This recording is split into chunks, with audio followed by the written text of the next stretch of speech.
2024ರಿಂದ 2026 ಅವಧಿಯಲ್ಲಿ ನಡೆದಿದ್ದ 20ಕ್ಕೂ ಹೆಚ್ಚು ಪ್ರಕರಣಗಳನ್ನು ಭೇದಿಸುವಲ್ಲಿ ವಿಜಯಪುರ ಜಿಲ್ಲೆಯ ಪೊಲೀಸರು ಯಶಸ್ವಿಯಾಗಿದ್ದಾರೆ. 20ಕ್ಕೂ ಹೆಚ್ಚು ಪ್ರಕರಣಗಳಿಗೆ ಸಂಬಂಧಿಸಿದಂತೆ 42 ಆರೋಪಿಗಳನ್ನು ಬಂಧಿಸುವಲ್ಲಿ ಪೊಲೀಸರು ಯಶಸ್ವಿಯಾಗಿದ್ದಾರೆ ಎಂದು ಜಿಲ್ಲಾ ಪೊಲೀಸ್ ವರಿಷ್ಠಾಧಿಕಾರಿ ಲಕ್ಷ್ಮಣ್ ನಿಂಬರ್ಗಿ ಅವರು ತಿಳಿಸಿದ್ದಾರೆ.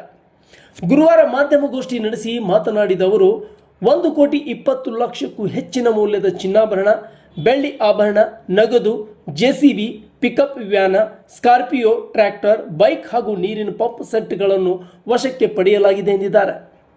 ಇಂಡಿ ಉಪ ವಿಭಾಗದ ವ್ಯಾಪ್ತಿಯಲ್ಲಿ ನಡೆದಿದ್ದ ಪ್ರಕರಣ, ಚರ್ಚಣದ ದೇವಸ್ಥಾನ ಕಳ್ಳತನ ಪ್ರಕರಣ, ಆಲ್ಮೇಲದ ಫೈನಾನ್ಸ್ ಒಂದರಲ್ಲಿ ನಡೆದಿದ್ದ ಕಳ್ಳತನ, ಹೊರ್ತಿ ಪೊಲೀಸ್ ಠಾಣೆ ವ್ಯಾಪ್ತಿಯಲ್ಲಿ ಲಾರಿ ತಡೆದು ದರೋಡೆ ಮಾಡಿರುವ ಪ್ರಕರಣ ಸೇರಿದಂತೆ 20ಕ್ಕೂ ಹೆಚ್ಚು ಪ್ರಕರಣಗಳನ್ನು ಭೇದಿಸಲಾಗಿದೆ ಎಂದು ಅವರು ತಿಳಿಸಿದರು.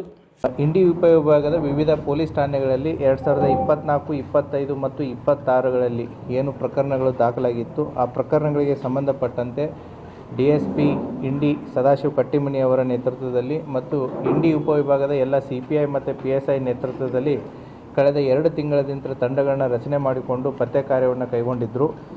ಆ ಹಿನ್ನೆಲೆಯಲ್ಲಿ ಇಂಡಿ ಉಪವಿಭಾಗದಲ್ಲಿ ಒಟ್ಟು 20 ವಿವಿಧ ಸ್ವತ್ತಿನ ಪ್ರಕರಣಗಳಲ್ಲಿ 42 ಜನ ಆರೋಪಿತರನ್ನು ಅರೆಸ್ಟ್ ಮಾಡಿ ಅವರಿಂದ ಸುಮಾರು 1,20,04,750 ರೂಪಾಯಿ ಮೌಲ್ಯದ ಬಂಗಾರ, ಬೆಳ್ಳಿ, ಕಳುವಾದಂಥ JCB, ಪಿಕಪ್ಪು, ಸ್ಕಾರ್ಪಿಯೋ, ಟ್ರ್ಯಾಕ್ಟರ್ ವಾಹನಗಳು ಮತ್ತು ನೀರಿನ ಪಂಪ್ಸೆಟ್ಗಳು, 2 ವೀಲರ್ಸ್ಗಳನ್ನು ನಮ್ಮ ಪೊಲೀಸರು ವಶಪಡಿಸಿಕೊಳ್ಳುವಲ್ಲಿ ಯಶಸ್ವಿಯಾಗಿದ್ದಾರೆ.